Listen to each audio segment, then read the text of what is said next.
All right, we got an early look at what the Texans are going to be up against in Green Bay. Already going to be a tough game, but Wednesday's practice, if it was any sign, I think defensively this team is going to be really, really shorthanded. Now, that's the bad news. Good news, outside of Nico Collins, everyone on offense appears ready to go. So this might have to be one where the defense or where the offense carries the defense, but maybe not completely. Cody, Stoots, Landry Locker with you. It is S&L.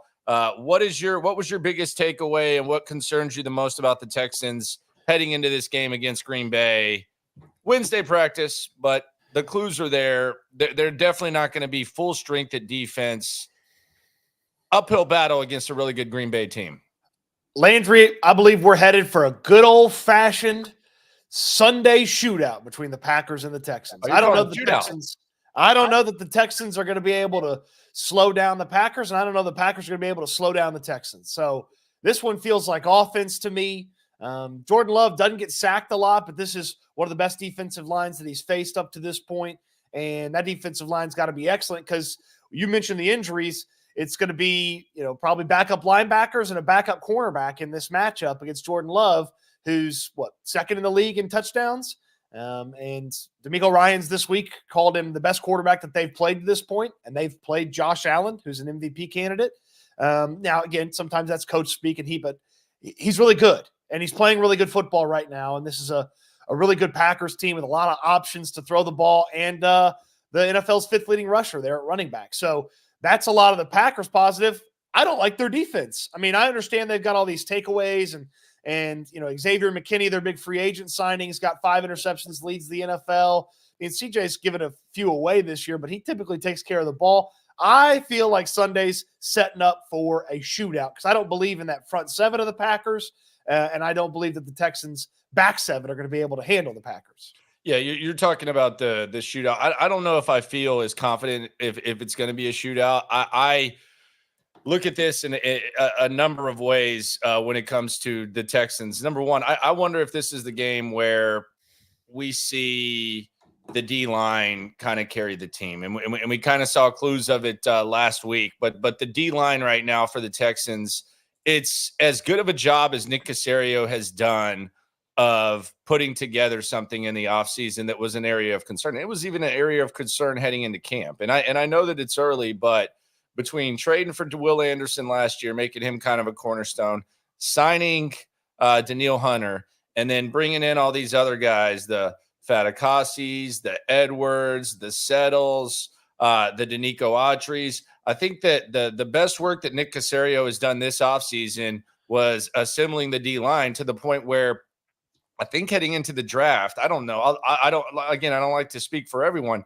I would say if we took a poll, what are you most concerned about? I would say the D-line was probably a pretty strong area of concern. It did seem like they liked it, but I don't even think the most optimistic person anticipated this D-line playing as well as it has up to this point. Maybe on the edge, but on the interior as well, it's been really, really good. Well, people were certainly concerned about the defensive tackles. I mean, you swapped out the 2 starters from the previous year from a defensive line that I think that's an important element of like the impressive job that they've done with the defensive line. That was a defensive line and a defense had the most sacks in team history last year. Like they set a team record for sacks, and then they went and changed 3 of the 4 starters as well as some of the backups and the rotation of that defensive line. And it looks like it's a better defensive line. So they've done a really good job with that. They absolutely nailed it with 2 veteran pickups there at the defensive tackle spot, Mario Edwards and Foley Fatukasi. And let's see if they nailed it with the backups now that Edwards is down for 4 games. But Settle's been in there, rotated in there a little bit and helped out. Khalil Davis has made a play here or there. They're going to get Heinisch back this week as well. And then I love this defensive end room. I mean, Danielle Hunter and Will Anderson, they speak for themselves. But now you're bringing in the guy, the badass, as Nick Caserio called him, into Nico Autry, and he's going to be your top reserve on this team coming in for Will Anderson or Danielle Hunter and then bumping down the defensive tackle when you really want to get after the quarterback. Like it's a really, really fun defensive end room. The defensive tackles have overachieved based on most people's expectations, and all of that after they had a really solid defensive line last year. It's a really good job by Nick Caserio and D'Amico Ryans to coach him up. Well, and you mentioned Nico Autry, and this was what Caserio had to say. It was on Sports Radio 610. It was on Payne and Pendergast, aka the only four you need at 610. Here is 4 hours. Here was Nick Caserio talking about Nico Autry and what he brings, and this was before the suspension. Nico, I mean, this guy's a badass. I mean, this guy's a junkyard dog. Like, if you go into a dark alley, like, you want this guy behind you. Like, this is a bad MFer. I mean, glad he's on our side, and, we're excited about what potentially he could bring to our front. All right. Yeah, he says he's a badass. He's a junkyard dog. This is the guy you want to bring to your front. So we'll see what Nico Autry brings. I know that you asked Will Anderson about him yesterday, and Will Anderson essentially said that he's just about that business and that he's what do you call him, country or something like that? Yeah, I think he started calling him old country, or it was like but it was very funny watching Will Anderson interact. Hold on, I got the video for you here. Yeah, here was Will Anderson. Man, he's great, man. Like, I think out of everybody in the D-line room, for real, like, I really look at him as a big brother. Like, I think we just have that relationship now. Like, he was quiet when he first got here, like, mean mug, everything. But, like, the more I started picking on, messing with him, he opened up a little bit, man. But it's great having him there, man. Like, I told him I was watching his highlights because I think he celebrated until I watched his highlights. And I seen him jumping up and down, and it got me ready to play with him, man. But he's going to bring something different, like just his physical player style, his relentless effort to get to the quarterback, even on the edge inside. Teams have to account for him everywhere, and it's going to give us a really good changeup when he gets back. And I think that this D-line, a lot of times the D-line can take you home when you go on the road. And I think that is something pretty encouraging. And I think the personality of this squad, and I kind of want to divide. I like the way you put that. D-line can take you home when you're on the road. I like the way you put that. One more thing about Nico Autry before you get into what you're getting into. Most sacks the last 3 seasons. Only 19 players have more sacks than him over the last 3 seasons. Like, I mean, and there's some absolute badasses on that list. Garrett, Crosby, Bosa, Hendrickson, Hunter, Chris Jones, Watt. Like, there's only 19 dudes that have been better than him from a sack standpoint over the past 3 seasons. Like, he is a stud that they're adding to this defensive line. The thing that's most encouraging for me, and we're saying all this, but I will say I'm not confident in the Texans getting the win. I'm confident that they have the right pieces. I just think this is one of those tough yes. games. Would it shock me if they win this? I said this yesterday. It's going to have to change the manner in which we speak of this team, and we already speak relatively highly of them. But here's the other thing: if you're looking for some encouragement here heading into Green Bay, and I'm going to get into the personalities of the guys that they brought in, because I think there's like a dynamic to where when you're going into situations and you're going into tough atmospheres, I think they have personalities that can guide the young guys and kind of that they can lean on. But the most encouraging thing about Autry and everything that you said is right now we feel really good about this D-line even without Autry. You feel really good about the guys on the edge. The interior, you feel pretty good about them. And essentially, you're talking about a guy that's top 20 in sacks in the league the last 3 years, and you're going to have to find a way to fit him in, and you're going to have to find a way to play to his strengths. I think that's been one of the best things that DeMeco Ryans has done this year as a, quote, defensive coordinator, whatever you want to call it, is whether it's taking Jalen Petrie, who struggled at being a traditional safety, and essentially making him your number 3 linebacker. I'm saying essentially a lot today. I don't know what the hell's wrong with me. If I say essentially again, I have to slap myself. But you made him into a linebacker. You've been able to basically play 2 corners when cornerback depth is an issue, especially with Akuda out. It seems like this is like a king or queen chess piece. It feels like you've taken. I don't want to call the Jalen Petrie role pawnish, but whatever the hell the other one is in the middle. I'm not a big chess guy. I know. Hold on, I can help you here. I can help you out here. Help me, please. So Petrie's a bishop because he's right. Yes, he can only go like diagonal. Bishops can only go diagonal. Okay, so he's versatile, but he's not super versatile because you don't want him in coverage. So but it's an important chess piece, and they've done it very well. I think on the best D-line, chess players in the world use a bishop typically to set up what they're getting into. On the D-line with Autry and what he brings and what you already got, he's either a king or a queen. I mean, once again, just listen to Caserio again. They don't want him to be a king because that can only move one way. You want him to be All a right, queen. now you're just taking the chess talk too far. To Nico, I mean, this guy's a badass. I mean, this guy's a junkyard dog. Like, if you go into a dark alley, like, you want this guy behind you. Like, this is a bad MFer. I mean, glad he's on our side, and we're excited about what potentially he could bring to our front. Now, here's the thing, and we talked to D'Amico last week, and I asked D'Amico about Mixon, who he said was the best competitor in the league, and I asked him. I said, do you need to get a shot in order to not get what Mixon has? In other words, is it contagious? Like, he said it's contagious. He said the Mixon energy, the big mix energy, and we'll get to that in a sec, it is contagious.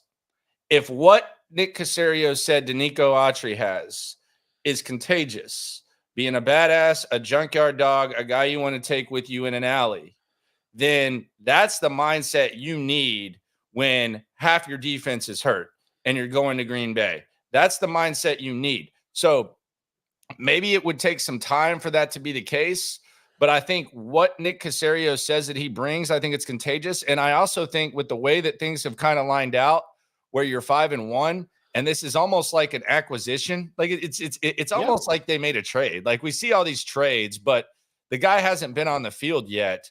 So you're basically getting kind of a kick, it's like a kick. It's like something new. I would be surprised if there are more than a handful of guys that are more impactful that get traded this year at the trade deadline than what Autry is going to bring for the rest of the season for the Texans. Like, there's obviously going to be some, but I mean, he's potentially one of the bigger additions, if you want to use that categorization for him. He's one of the biggest additions that we've had to this point of the NFL season. Yeah, and Jake's telling me to put 100 on the money line. I might. I mean, you know me. You don't have to twist my arm. That I might do that, and I might get bored on Sunday and do that. So I'm not completely dismissing it. I do want to see, and we'll get into what we want to see today at practice. Bobby Slowick's going to speak, as is Frank Ross. I got to ask Frank Ross about the gloves, but we'll hear from Bobby too. Damn it, Bobby. And but Frank Ross is he's anti not wearing white gloves. Those Green Bay all whites are pretty sick. They're going to be rocking those. I think they look stupid. Like, the Packers because you like the Packers. You think the Packers are a team that should be more traditional, right? No, I just feel like green is the Packers color. They should have more green to their uniform. They're called the Green Bay Packers. They're not called the White Bay Packers. Landry Locker, Cody Stoots with you. It is the S&L. You will not get that analysis anywhere else, folks. They are called the Green Bay Packers, not the White Bay Packers. Then you hate Rockwall High School. Rockwall High School is your least favorite team in the entire country. And I know you don't even watch high school football. What do I need to know about Rockwall? Rockwall, the home of Jackson Smith and Jigba. I'm not sure if he went to Rockwall High. Rockwall High. Shout out to Rockwall. Shout out to Nelson's Fireworks, where I ran that mofo for a long time. Shout out to the barbershop up there. Anyway, Rockwall High School, they're called the Yellow Jackets. They don't have any yellow in their uniform, do they? They're orange. Oh, my God. What are we doing? They're orange, bro. What are we doing? I don't know. It's like when shrooms maybe. When Texas Tech wears the all whites, I'm like, you're not the White Raiders, you're the Red Raiders. Those all whites are clean though. I don't like all white uniforms. I do like the Texans all whites though. But I think the attitude. I think there's a certain attitude that you need to possess when you're kind of like the underdog, like the Texans are, or you have a bunch of young guys that are probably beyond their years. They're kind of your kind of guy. Even backups, guys that typically don't start that maybe pressed into action, they can feed off some of the energy from the locker room too. Yeah, and I think the guys that Caserio has brought in on top of producing on the field, and maybe you don't separate these things. I think they possess like a certain amount of energy that I think is valuable. And I've divided these into groups. I have three stables. I have three stables of guys. Okay. That I think the personality that they bring for a team that's up against what the Texans are up against on Sunday. And the first one is the CBT Alphas. CBT Alphas. And that's Joe Mixon and Stefon Diggs. Competitive, battle-tested alphas is that group. Their lockers are by each other. You hear guys repeating what they say. They've both been knocking on the door of trying to reach the ultimate goal. They haven't.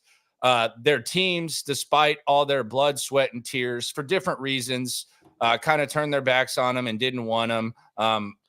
These guys are competitive. They're battle tested, and I think they bring a dynamic to the offense that whenever a Nico Collins is out and you're missing one of the best players, they kind of pick up the slack. So I think on the offensive side of the rock, you're going to have both of these guys on the field. I think the CBT Alphas are probably they're definitely the group that gets the most attention. I also think they might be the most important when it comes to December, January, all that. Been there, done that.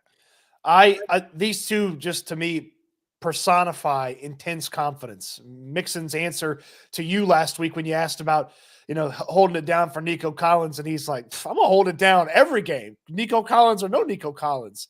Like the confidence that he has. Obviously, Diggs presents confidence in a different way. He still feels like a big time wide receiver. And then the intensity, Diggs is sort of that quiet, focused intensity. And then Mixon is sort of the energy intensity. Confidence. Intense confidence is what I feel like these guys bring to this team. Yeah. So you have that. Then you have the strictly business, and that's the D line. Daniil Hunter, Fatukasi, and Edwards Jr. Those guys are just strictly business. It's not going to be like a as intense message like the Joe Mixon, but strictly business. And I think this is important because I kind of think this is what the Texans want on their D line. I think there's what the independent contractor line that Burke always uses. Play your role. Stay in your lane, don't chase sacks, all that type of stuff. I think this is kind of what these guys are, just strictly business. And I understand. I saw you in the corner chatting with Daniil Hunter. You want to tell the people what you were talking to Daniil Hunter about? Y'all had like a nice couple minute conversation. I thought I heard something about Green Bay. Yeah. So, Daniil Hunter's played Green Bay more than anybody on this team's. And I was asking him a little bit about playing at Lambeau. And then I asked him about the playing surface. And because I know sometimes that's been a nightmare for visiting teams. And he's like, we got him at the right time in the schedule. And if we got him in late November, December, and there was any sort of moisture, the field turns into like a mud pit and you can't get your footing. And it's hard to do exactly what you want to do on the field. But he thinks, weatherman Daniil Hunter, he thinks that they're going to be just fine, that the playing surface should be okay. But that's something that I probably don't think about enough from a playing surface standpoint when you go on the road. You never had to go freeze your ass off in Green Bay in December either. Right. Yeah. And he's had to do it probably more than anybody. Yeah. And so, no mud pit at Lambeau this week. It should be a normal playing surface for the Packers. So I thought that was an interesting piece, but I know that there's a thought that when it does get muddy in Lambeau, that it's the worst playing surface in the league when it gets muddy and nasty and you can't keep your footing. Having the NFC North schedule, and I think Will Kunkel, shout out to Will Kunkel at Fox, he put up the stats, the Kunkel stats and info that everyone there has a positive point differential, right? In the NFC North. They not only do they have they have the top 4 point differentials in football. Yeah, it's a tough ass division. It's crazy. We kind of looked at the potentially the AFC East as like, oh God, you got that on the schedule, and I'll be damned, it's the NFC North, which is really, really good. But you avoid cold ass Chicago, and they ended up having to come here, and you avoid late in the season Green Bay. Sports Talk with D swarming the super chat. You ain't never hate. And I knew this was coming. Jamal Adams released. Do you think he's a good sign? Hell no. Keep him as far away from NRG Stadium as possible. Hell no. We're in the middle of talking about additions and like their personalities. This is one of the last personalities awful. I would want to add to the room. He also signs his own tweets. I hate that. He puts like #Prez. Like he talks like all this crap. I am an anti. Not my president. Okay, there you go. Stick to sports, Cody. Strictly business on the D line. Then there's a guy, he's not necessarily in a stable. I think I'm putting him as an individual. So I've talked about the strictly business and the CBT alphas, competitive battle tested. The D'Amico guy, I think the ultimate D'Amico guy at this point has been Azeez Al-Shire. He seems to be one of those guys that's got the presence of like a guy that not only is, it's not like you labeled him the leader of the defense. It seems like he's almost like embracing it. And it seems like he's embracing it to a point where whether it's talking like a leader or pushing as hard as he can to stay on the field, it seems like this guy, when you hear him, not only I think this is probably how he's been his entire career. And this is just, you hear about the story and all the stuff he had to go through. I think his house burned down, and at one point they were living out of a car or whatever, and he's been through all this stuff. But it does feel like that personality that he has, it also kind of increases because I feel like he possesses like some sense of responsibility to be the on-field leader of DeMeco's defense. There does seem to be like a you know how sometimes like when Cade Stover put on an Ohio State uniform, it was probably like it meant a little bit more to him because he's from there. Like a lot of times when you put on a uniform, I think it means a little bit more to him to be trusted to be one of the leaders of DeMeco's team. Yes, he is the extension of DeMeco Ryans on the field. Calls the defense, helps organize, make sure everybody's in the right spot a lot of times. Yeah, I totally agree with the DeMeco guy. And Al Shire's talked about it. They have a great relationship. Having spent time in San Francisco together, obviously, he said he looks at DeMeco like a father figure. So, I mean, I don't know if there's a more DeMeco guy than this guy. Yeah, and he's been good. But yeah, so those are the personalities on the defense for the Texans that I think you're going to need when you go to Green Bay, and we'll see what Autry brings. Yeah, I was going to say, where do you think Autry's going to fit in? Is he going to be part of the business crew? He shows up, does his work. That's it. Yes, I think he's going to be part of the business crew, but I think he has potential to be a little bit of a crazy SOB on the field. I think he has a little bit of a potential to be a nut job. They talk about him like he's a damn hockey enforcer. Like he's out there to just like, Did you watch him yesterday at practice? Yeah. You missed the play that I saw. What did he do? I mean, it was just a routine thing. It wasn't anything massive, but they were doing the when the DNs go through the line and they throw the ball up and they catch it. Man, he went up and snatched it one-handed, just boom, like a damn monster, and just like put it on the side and flipped it over. It looks like, I mean, it looks like, I mean, he sticks out. He sticks out on this D line, and this is an impressive D line. I have to imagine this is among the most excited he's been to play a football game in a long time. Those Titans teams that he was on past couple of seasons sucked. He's had the suspension. He's coming off the suspension, gets to finally get on the field with a bunch of guys that he's, seen in the locker room and spent time with in the preseason and all of that jazz. Like, this got to be one of the more exciting football games that he's gotten to play in a long time. The funniest moment from yesterday that someone brought to my attention during DeMeco's press conference, and we'll get to what to watch for at practice today. Also, what we want to hear from old Bobby Slowick. Damn it, Bobby. I'll laugh every time you play that. Aaron Wilson's question to DeMeco was so funny. He basically he asked him Mario Edwards. He basically asked him, did you expect Mario Edwards to get popped for PEDs or whatever? Yeah, it was, and he's done PEDs in the past. When y'all signed him, did y'all know it was a possibility that he was going to get caught with something else? I'm paraphrasing, but yeah, so it's like Mario Edwards, he'd had this pop up in the past. Did you sign him knowing that this was a possibility? Jeez, Aaron's talking about him like he relapsed. Like they brought in Josh Gordon or something. Yeah. Goodness gracious. So what are we looking for at practice today? Obviously, Bobby's going to speak. We'll hear from Bobby Slowick. You want to see, like, who are the guys that you could actually see being on the practice field that we haven't seen? Like, I'm not expecting to see Toto. I'm not either with the concussions. He missed 2 last year because of the concussion. That's tough. That's tough for a week turnaround. I'm not expecting to see Lassiter. I'm not either. Could be surprised. Not expecting it though. Yeah. Alshire, don't know. I think there's an outside chance you see him. And the reason I say that limited. And he feels like the type of guy that is going to push it all the way through warmups.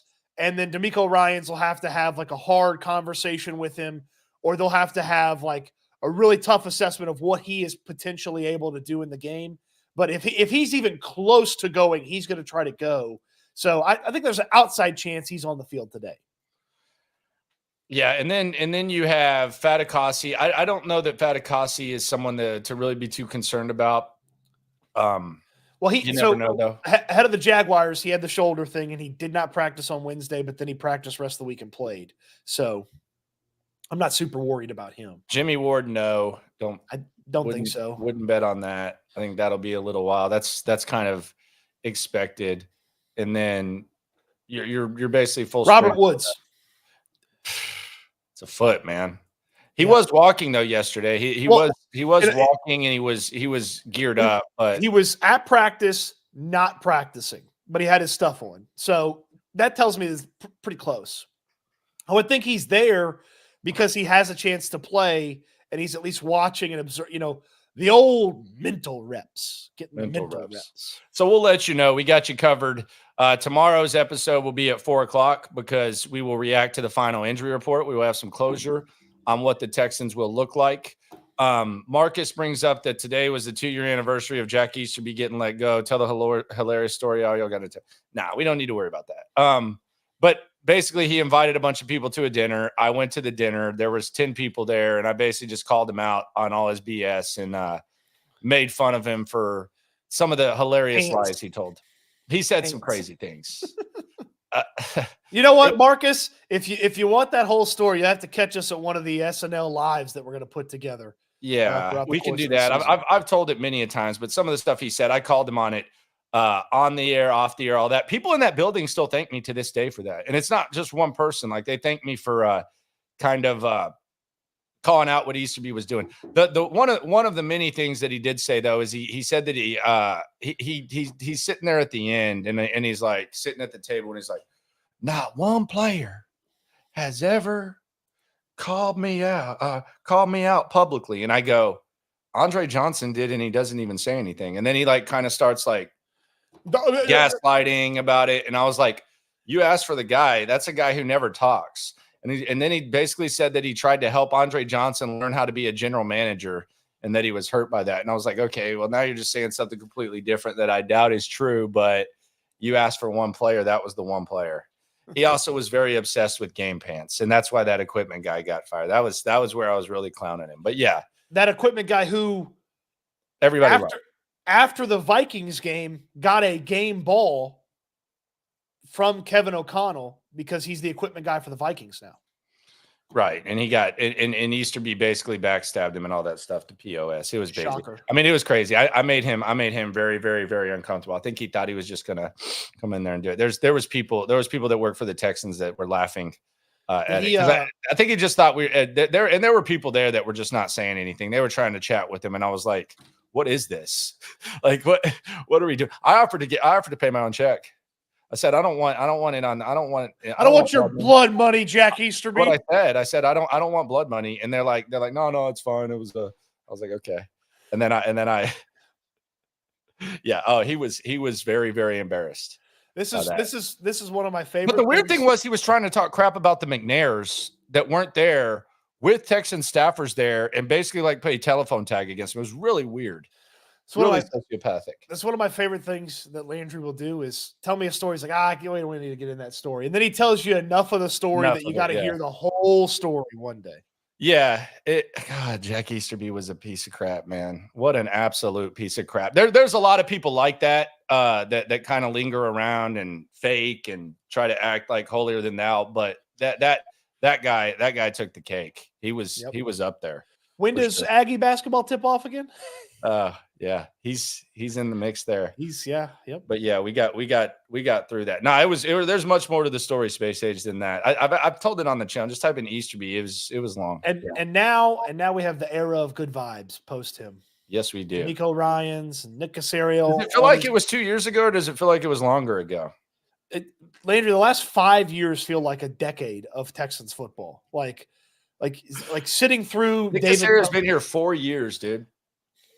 Sitting through David Culley, Lovie Smith saying they played a good half of football after the Dolphins curb stomped them in the first half. Like interviewing Sean Payton, that feels like a million years ago. Like, people wanting Sean Payton despite not realizing that was a joke. Yeah, that you'd have to trade for him, and he'd come in and he's a weasel. Take over. I'm not a Sean Payton. The co-host I had said that Sean Payton was the clear choice. It was Sean Payton in the Battle of Misfit Toys. We still have the audio. He said, and I said D'Amico, and he said no. And then all of a sudden he was a D'Amico guy. But yeah, the guy I used to work with was all about Sean Payton. Because I remember that day we went to the Texans thing, and Hannah came up to me, and she was like, "Damn, you hate Sean Payton?" And I was like, "Yeah, he's a slime ball." Like, do you not see like what he's like telling Cowherd about y'all? He's like, and you would have to give up your draft equity. You might not even have Will Anderson with him. I was like, yeah, he's a creep. That was one of the most disgusting things that I've ever seen is Sean Payton interviews with the Texans and then has cocktails with his buddy Cowherd. And then Colin Cowherd goes on national TV and rips the Texans based off of what Sean Payton had to say. Yeah. That was pathetic. That was pathetic. So enjoy Bo Nix, buddy. Enjoy Bo Nix, and I hope you bail on another organization just like you bailed on the Saints. I'll tell you what, on the night stream tonight, I'll give you the practice update, and we'll retell the Jack story and what the dinner was like. We'll do that 10:30 tonight, locker room. There you go. The locker room tonight. That's what you call a vertical tease. Vertical tease, 10:30. No horizontal tease to 9 a.m. tomorrow because we're at 4 p.m. tomorrow. We already horizontal teased that. Yeah. So yeah, we'll talk to Easterby for sure, or about the Easterby thing for sure. Appreciate y'all for coming through. Always remember, when it comes to this Texan stuff, we're all in it together. Practice update coming up. 11:50 is when practice is today. So Lee, looking for that on the channel at 12:10. Cody Stoots going to have the written word. He'll also have a video later today. Yep, we got John Crumpler's film breakdown from this past weekend coming up on Houston football as well. So check that out, HOUfootball.com. Eat good, sleep good, be good. We'll talk Texans again soon.